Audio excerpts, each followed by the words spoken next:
चलिए खबरों में आगे बढ़ते हैं। जोरदार बारिश के बाद प्रदेश के कई जिलों में बाढ़ का खतरा और बढ़ गया है। वाराणसी, बाराबंकी, कासगंज, गोंडा, बस्ती और बहराइच जैसे जिलों में नदियों का जलस्तर लोगों के लिए मुसीबत का सबब बना हुआ है।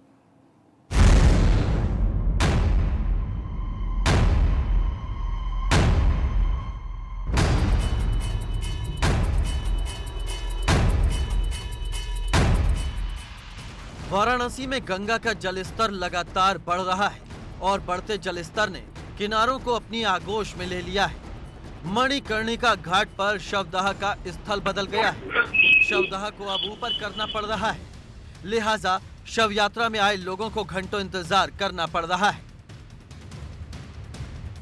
आपको बता दें कि वाराणसी में गंगा का जलस्तर 1 सेंटीमीटर प्रति घंटा की रफ्तार से बढ़ रहा है।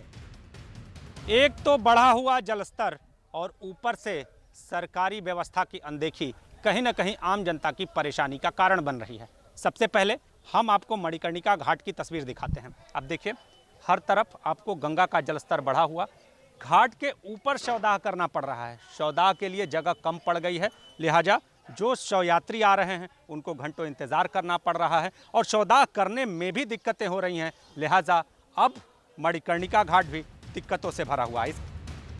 बाराबंकी में सरयू नदी का कहर गोंडा जिले की सीमा पर बसे जनपद के मांझरायपुर गांव के लोगों पर इस कदर भारी है कि यहां के लोगों की सारी फसलें, घर गृहस्थी का सारा सामान पानी में डूबा हुआ है।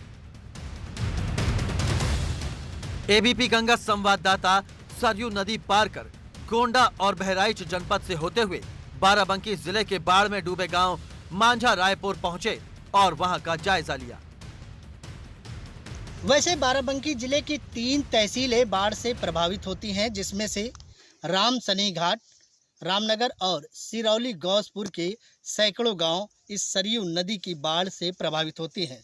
यहाँ सर बाढ़ इससे आवत है जो मुंह खुला 80 मीटर। शासन प्रशासन इसका कोई ध्यान नहीं दे। जाके शासन प्रशासन से बहुत परेशान के जनता नकहरा के और मांझरायपुर के गोंडा जिला के नकहरा गोंडा में पड़ते, मांझरायपुर बाराबंकी सरकार से प्रयास की इसकी 80 मीटर बंधाओ, यही बंधाओ। बोल बैनामा 4000 8000 रुपया बीघा लेके जब बैनामा दूसरी जगह बंधा दे। तो जनता का दुख लेके आप सरकार से, हम लोगों से, आपसे हाथ जोड़ के निवेदन है कि आप शासन प्रशासन का हम लोगों का दुख पीड़ा कहो दे। 3000 आबादी वाले इस गांव में सरयू नदी के बाढ़ का पानी आने की मुख्य वजह 80 मीटर रिंग बांध का कटना बताया जा रहा है, जिसके चलते गोंडा जिले के भी 3 गांव पानी में पूरी तरह से डूबे हुए हैं। भारी बारिश के चलते प्रदेश भर की नदियां उफान पर हैं। जीवनदायिनी गंगा भी इन दिनों अपने रौद्र रूप में किनारे के इलाकों में जमकर कहर ढा रही है। कासगंज की पटियाली तहसील में गंगा के तराई इलाके में बसे तटवर्ती गांव इन दिनों बढ़ते जलस्तर की चपेट में है। पटियाली तहसील के 4 गांव ऐसे हैं जिनमें हालात बिगड़ गए हैं।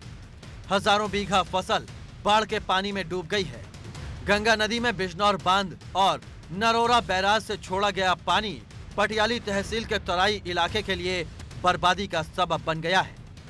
जैसे जैसे गंगा नदी अपने रौद्र रूप में पहुंच रही है, इन तटवर्ती गांव में बसे लोगों के चेहरे पर चिंता की लकीरें उभरती आ रही हैं। इन तस्वीरों और इस रिपोर्ट के साथ ही